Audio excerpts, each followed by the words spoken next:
Well, the Iowa caucus is in the books. Let's take a look at it. Why Donald Trump makes me pull out my hair.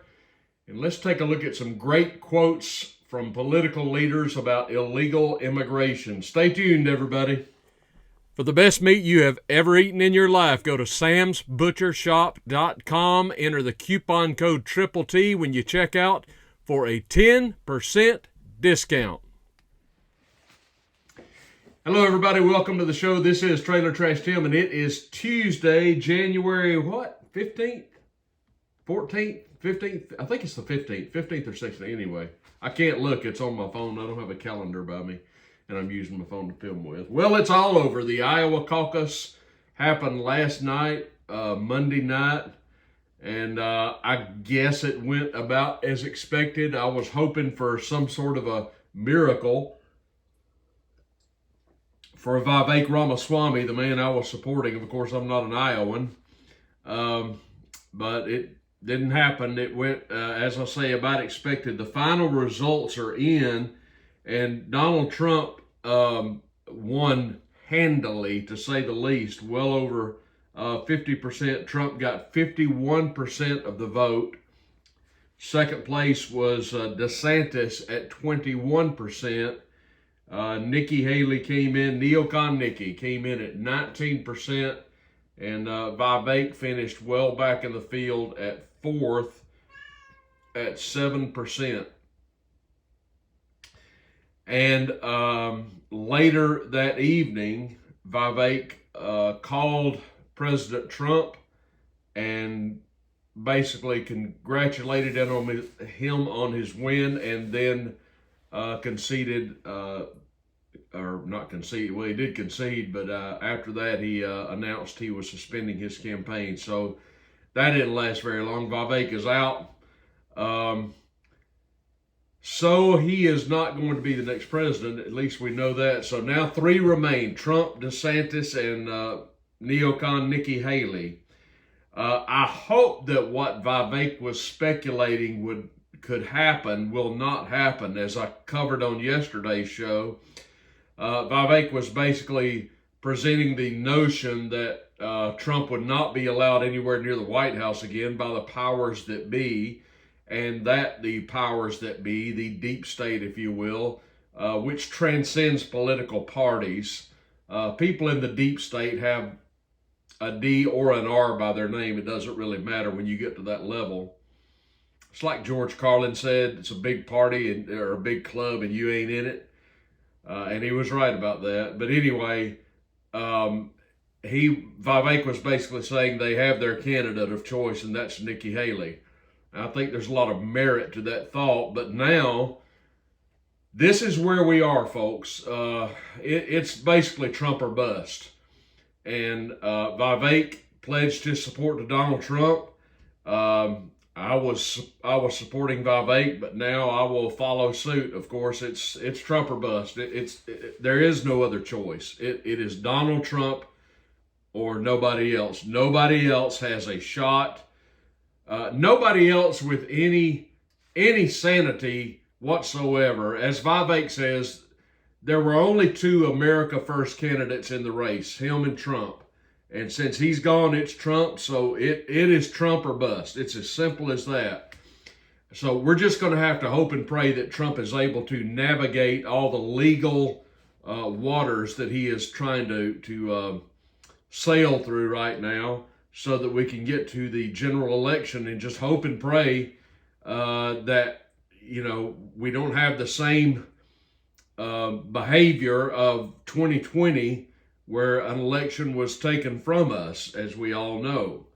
And nobody should doubt that. It's not outrageous to say something like that. There's always been fraud in American elections. This is nothing new. It happened in 1960, for heaven's sakes. There's lots of... Lyndon Johnson, go back and study Lyndon Johnson on his rising in the state of Texas to the Senate. Boy, you talk about some shady shenanigans of the electoral nature. Check that out. I recommend Mark Gruber over on YouTube. He covers it very well. America's Untold Stories. Highly recommend that channel. But anyway, I'm sorry I'm getting sidetracked. Now, it's coming down once again, apparently, to Donald Trump versus his Democratic opponent. Right now, it's Biden. Whether it's going to be Trump versus Biden in November, I don't know. But if it happened today, it would be Trump versus Biden. So it's going to be Trump versus somebody. It's either going to be Trump versus Biden or Gavin Newsom, assuming Biden is still around at the time, and assuming that something doesn't happen to Trump. Vivek was basically saying before he exited the race that Trump is that these people will do anything to keep Trump from the White House, and he means anything. So nothing would surprise me. And of course, if somehow Trump were out of the picture, just imagine the scenario. This is one reason I was all in for Vivek. It is within, I suppose, the realm of possibility that Donald Trump could wind up legally incapacitated. Whether that means he would actually go behind bars or not, I don't think that would happen. But, something of a legal nature could bar him from continuing his quest to get back into the White House. If something of a legal nature got him out of the way, then you're left with DeSantis or Haley. And Haley is absolutely that's just a no-go. There's just no way. There is no way that I would support a Nikki Haley for president. DeSantis is bad enough, but this is why, Trump, and I'm not blaming him for this, but Trump is, in a manner of speaking, damaged goods. I just think we could have gone in a different direction. But the bottom line is it's going to be Trump. And so we've got to do whatever we can to get behind him and support him. And I will. It brings me to my next point about Donald Trump, which is simply this. Donald Trump drives me batty at times. Let me get a sip of coffee. Donald Trump just drives me out of my mind at times. He is a man that I want to love so much, and at times I do. Other times, he just drives me nuts. Now, I've tried to make clear, I don't want to harp on this because I've talked about it a good bit, but I want to cover this again real quickly if I can, so bear with me. I do my best, especially on this channel, to be as objective as I can. Now, I am biased. I admit it. Everybody's biased. I do my best to be objective about the issues that I cover, the things I talk about. I try to be fair. I try to be objective. I try to be reasonable. This isn't The View. This isn't CNN. This isn't even Fox. It's just one dude in Alabama, right? I am what I am, and you're getting what you get. So I do not suffer from TDS. I do not have Trump derangement syndrome. People that do they are a wonder to me. I don't understand how people can be so absolutely out of their minds when it comes to Donald Trump. I find it in a way a little humorous because, Donald Trump he has never fit into the mold of a conservative. Donald Trump, as we all know, is a populist. Donald Trump is not a conservative. He is certainly not a fiscal conservative. He tends to be at least to the left of center in terms of policies, in my opinion. He is a man who in the past has been a Democrat, has given money to Democrats and Republicans as a businessman. I understand that. The thing that Trump has going for him, and the thing that appeals to me about Trump, is simply the fact that though we disagree on not so much the minutia, but on really important issues, though he and I would disagree, Kiki's looking for mama, though we would disagree about some issues, the fact of the matter is Donald Trump undeniably loves his country. He loves America. And that's where I can join hands with him and agree with him. Look, I may disagree with you, but I know you're doing what you believe is best for the country. When it comes to Trump, I do believe that. And that's why I don't have Trump derangement syndrome. I believe I can view Trump fairly. I can judge his actions fairly because I don't hate him. I'm not unhinged when it comes to Donald Trump. I believe there are times he is right, and I believe there are times he is wrong, and I believe that I am objective enough to know the difference and to state my views unemotionally, without spewing hatred like the dames on The View do, or without being so devoted to him that I am blind to the fact that he can be wrong at times. There is a woman on Twitter. I guess you would classify her as a journalist, and many of you know of her. Many of you no doubt love her. Her name is Laura Loomer, and there's a lot about Laura Loomer that I kind of like. But when it comes to Donald Trump, for Laura Loomer, Donald Trump can do nothing wrong. And this drives me a little batty, I have to tell you. Laura Loomer, if you're familiar with her, she is a prolific poster on at least Twitter. I don't know where else she may be. But she is completely devoted to Donald Trump, which is fine. I've got no problem with that. But just the other day, she slammed Vivek, who said something completely harmless about Trump, but Laura took such great offense at it. Laura reminds me of a Stepford wife when it comes to Donald Trump.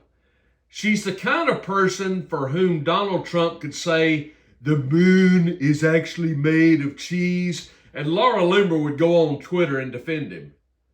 That's the kind of person she is. That's not me.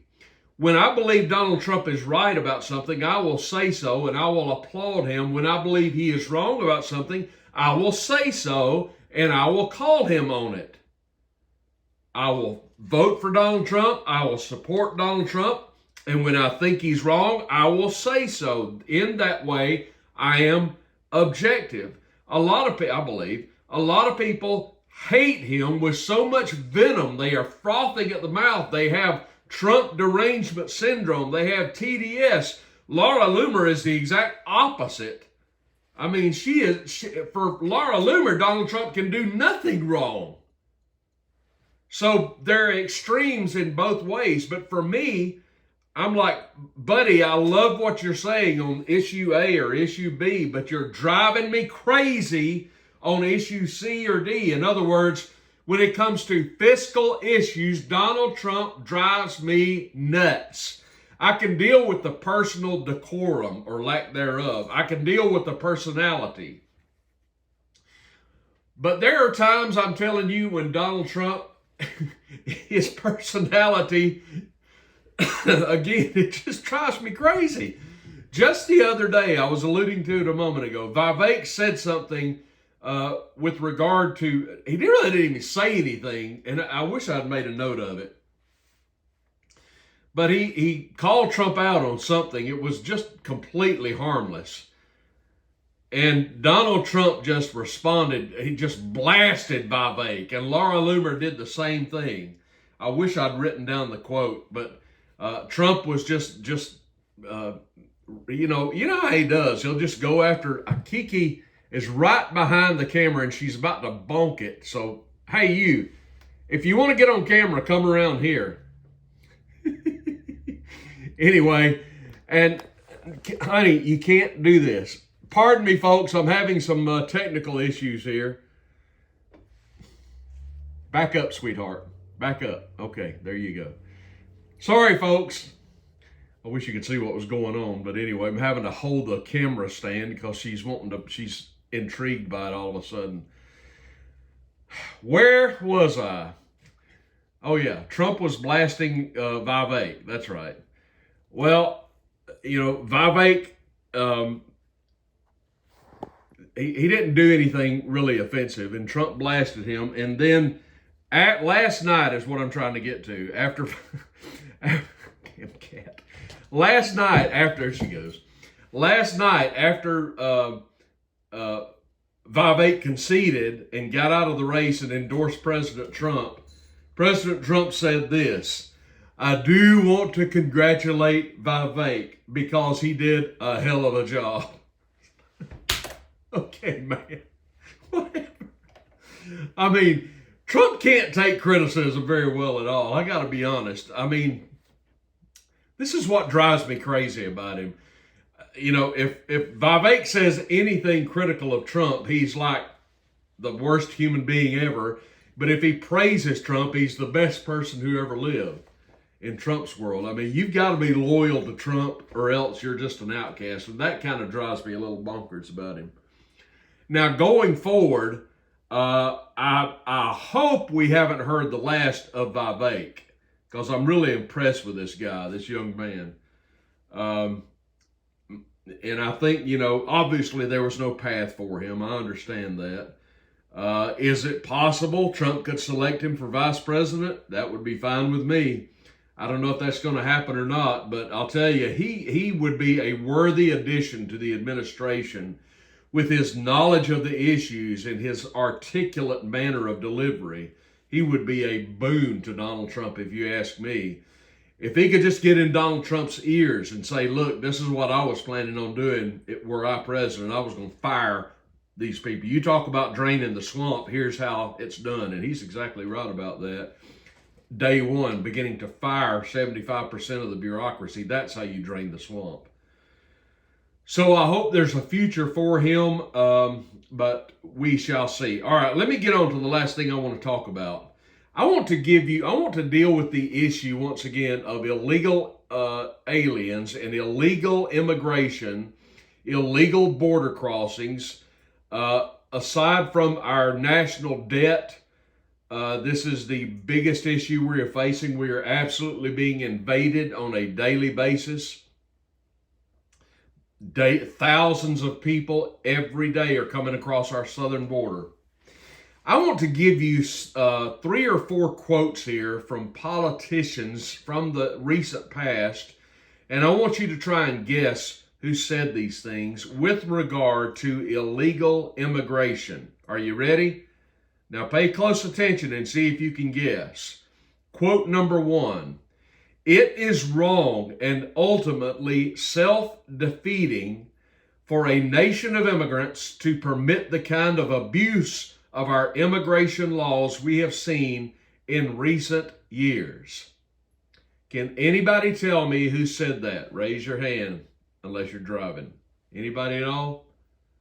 What great Republican said that? Was it Reagan? Was it Nixon? No.